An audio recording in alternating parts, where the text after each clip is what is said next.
Hi, everyone, and welcome back to 10 Talks. My name is Emily Price, and I'm a formation instructor here at Clearwater Academy. And I'm Father Anthony Sortino, the chaplain and director of formation. Nice to see you all. Great to be here, and we're excited that you're with us because today we're going to be talking about Christ as King of our lives. That's our practical title, but our fun title is When he reigns, it pours. Because it pours graces, so it's raining. And Father is a dad. Yes, and he thank enjoys you. his dad jokes. Thank you. So I get blessed with them, and now you get blessed with them. We're going to talk about three things, as always, and the first is going to be celebrating the solemnity in the church. Secondly, we're going to talk about how he can reign in our hearts.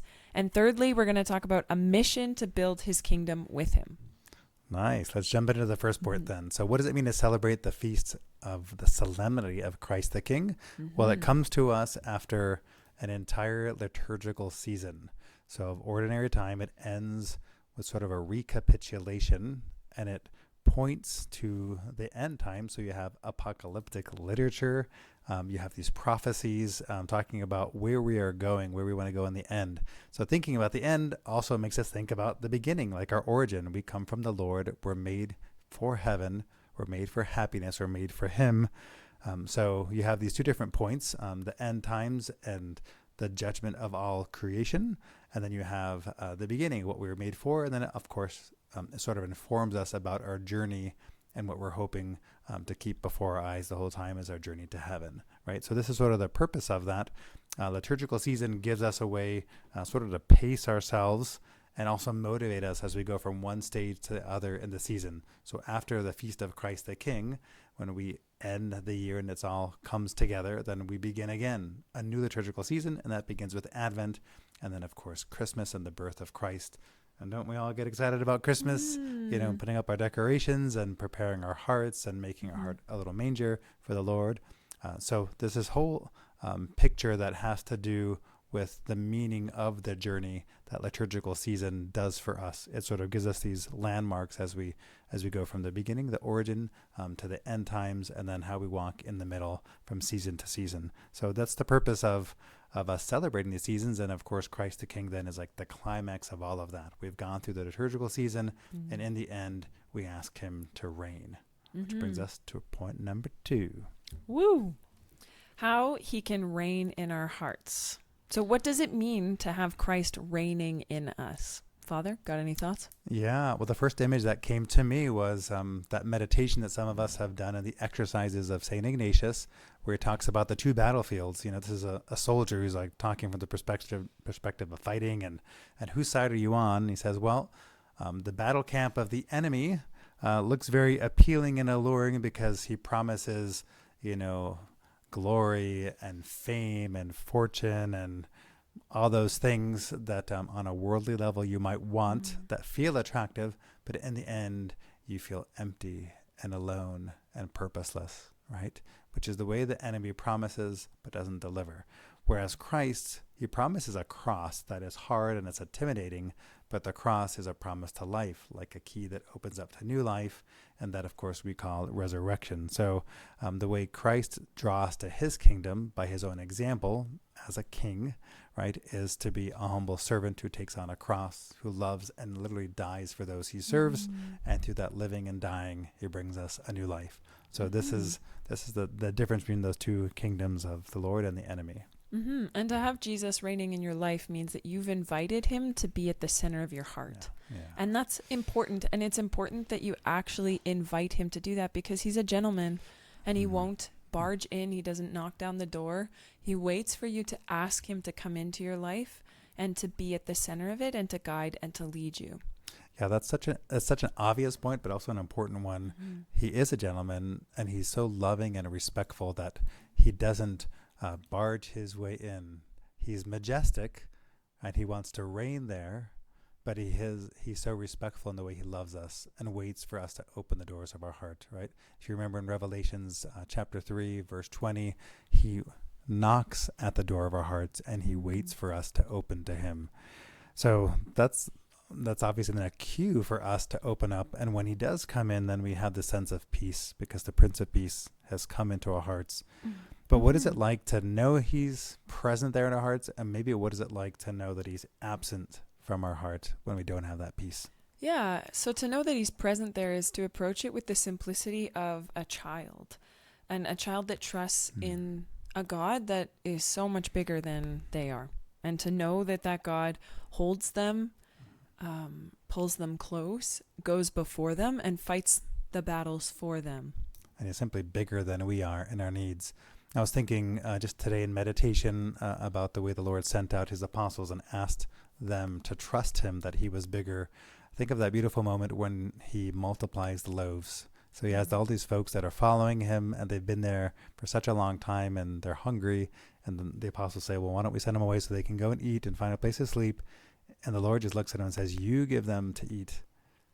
And they're like, us? What are we going to do? And he says, what do you have? Well, 5 loaves and 2 fish. And he says, okay, bring them to me. And he breaks them up into pieces, puts them in different baskets, hands them off to each one of them and says, go feed them.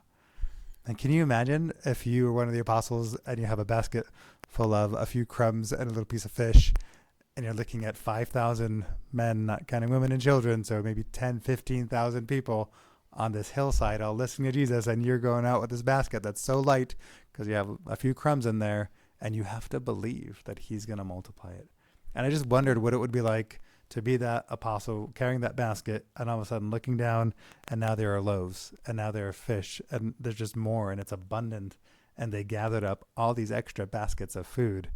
So sometimes living in his peace means that we take a risk and a leap to let him be Lord over our lives. And that's what it means, that he's king. He is Lord over our lives. We trust that he's bigger than our deficiencies, than our understanding. And we just sort of take a little leap with our basket that feels empty, but that he's going to fill. And that's how we let him reign in our hearts, right? Mm-hmm. That's beautiful, Father. Thank you for sharing that.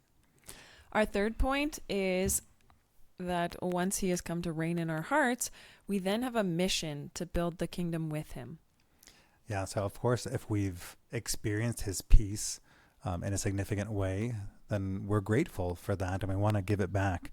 So an apostle is someone who is sent out. That's the name apostle, apostella from the Greek, means someone who's sent out. So having lived with Jesus and having experienced his goodness and his love, and having made that space and knowing what his peace feels like, then of course they want to give that away. They want to call other people to that. So when we're sent out, we show our thanks by being part of the building of his kingdom. That's an awesome thing, that the Lord would choose to use us as, as weak or as limited as we are. He can work through our hearts by our invitation. So he would send out his apostles, and he'd send out the 72 disciples to go and prepare the way, like tell people about me, speak the good news. Those who are sick and in need of healing, call them. What a beautiful reminder as we celebrate Christ the King, that his kingdom is so much bigger than us and our immediate life. He's calling to extend this kingdom to those people who just haven't heard of his goodness. They haven't experienced his peace. They don't know how to call to him and make that space, like you were saying, Emily, to make him the center of our lives. So we get sent out to do that. Mm-hmm. And sometimes we get distracted from that, or maybe we don't see that mission because our lives are so packed, literally to the brim, filled. And in the midst of your everyday life, do you ever pause to think about the fact that what really matters is eternity?